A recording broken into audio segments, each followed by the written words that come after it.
Rounding decimals. Rounding makes numbers easier to work with in your head.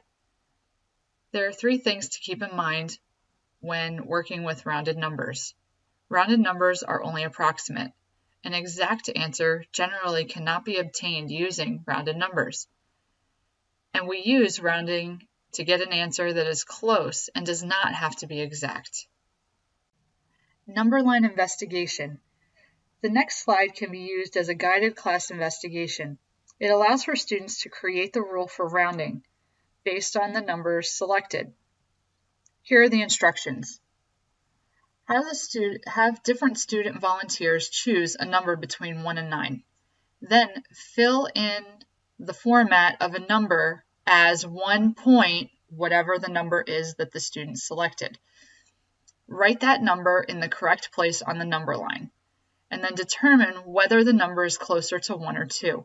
The dotted line shows the halfway mark between 1 and 2. This can be repeated, or this sequence of steps can be repeated about 6 times. Let's do a mock investigation to see what it could look like in a classroom. One student is selected to pick a number from 0 to 9. They select 7. So the number to plot on the number line would be 1.7. So 1.1, 1.2, 3, 4, 5, 6, 7. So we would plot and label the number. Now is 1.7 closer to 1 or closer to 2? It's closer to 2. So 1.7 would round up to 2. So it's approximately equal to. Now another student is selected at random, and let's say that they chose 2. So the number that we would be comparing would be 1.2. Is 1.2 closer to 1 or closer to 2? It's closer to 1. So 1.2 would round down to 1. This will generally continue. If a student selects 5 as their number between 0 and 9, we would plot 1.5, which is right here.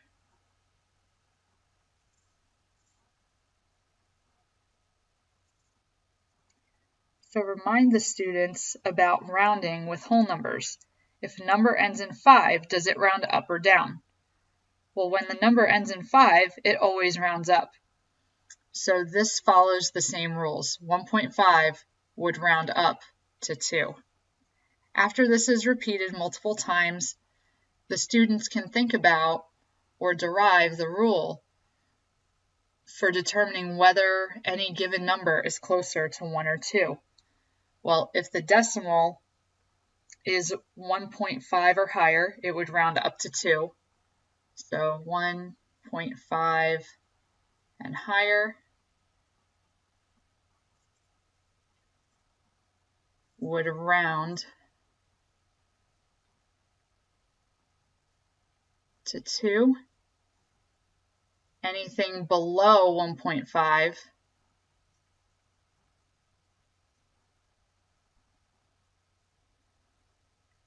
would round down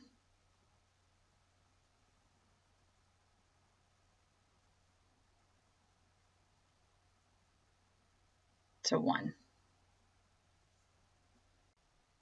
Let's learn more about how to round decimals with the following examples. Round 687 and 268 thousandths to the nearest tenths place. Well, when rounding decimals, we're going to start by putting our pencil point underneath of the place value that we're rounding to, and we're not going to move it. We're going to leave it in that location.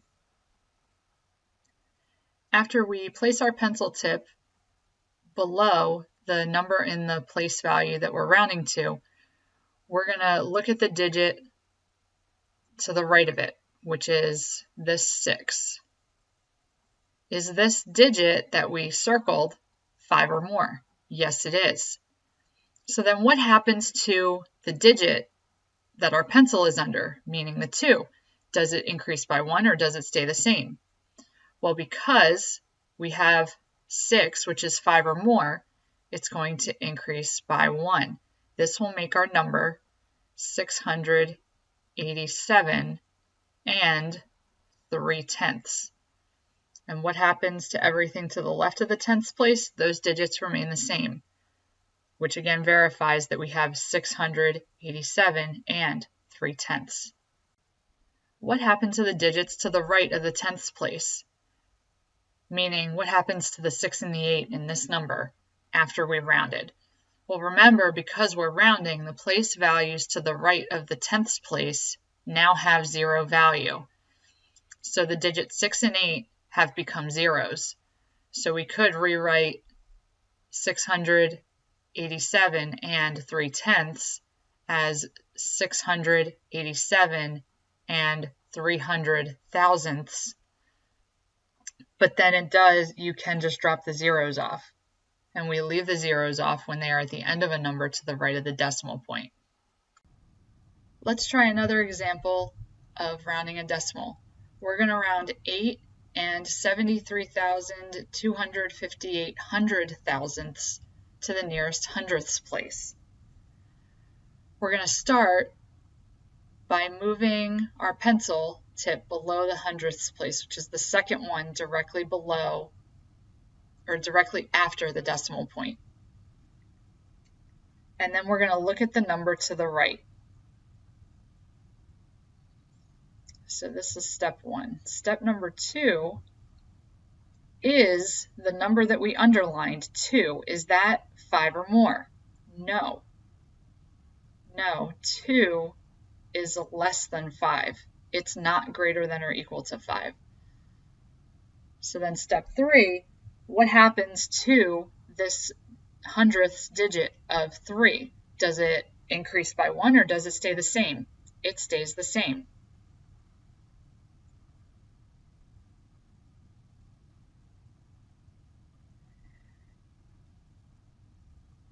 So then we will have, this will remain the 3. And then what happens to everything to the left of this 3? What happens to this 8 and the 7/10? Well, they remain the same. We keep them as they are. So we have 8 and 73 hundredths. And then the last step, what happens to all of these other digits of the 2 in the thousandths place, the 5 in the 10 thousandths place, and the 8 in the 100 thousandths place? Well, they all become zeros. So the number is basically becoming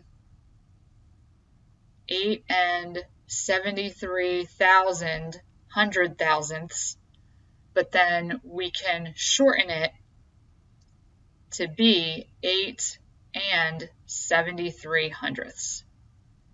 And that's our final answer in this example. And we do see that the final answer to this question is indeed 8 and 73 hundredths. Which of the decimals round to 2 hundredths?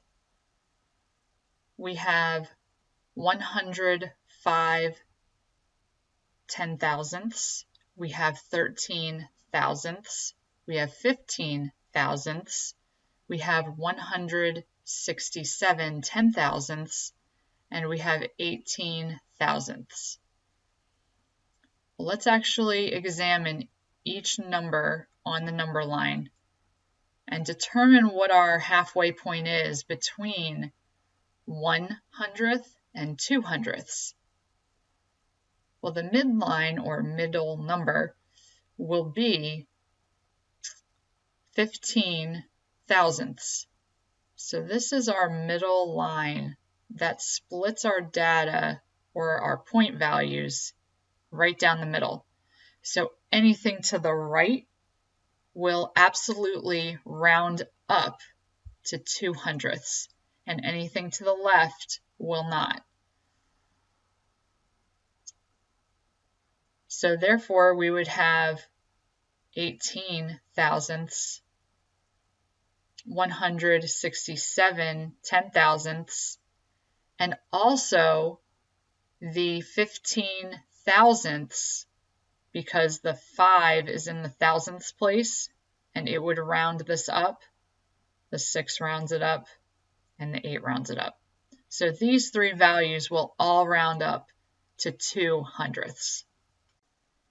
Here we can see indeed that the three values that we selected, 15 thousandths, 167 10,000ths, and 18 thousandths, all round up to 200ths, because the digits in the thousandths place in each of these numbers is 5 or more.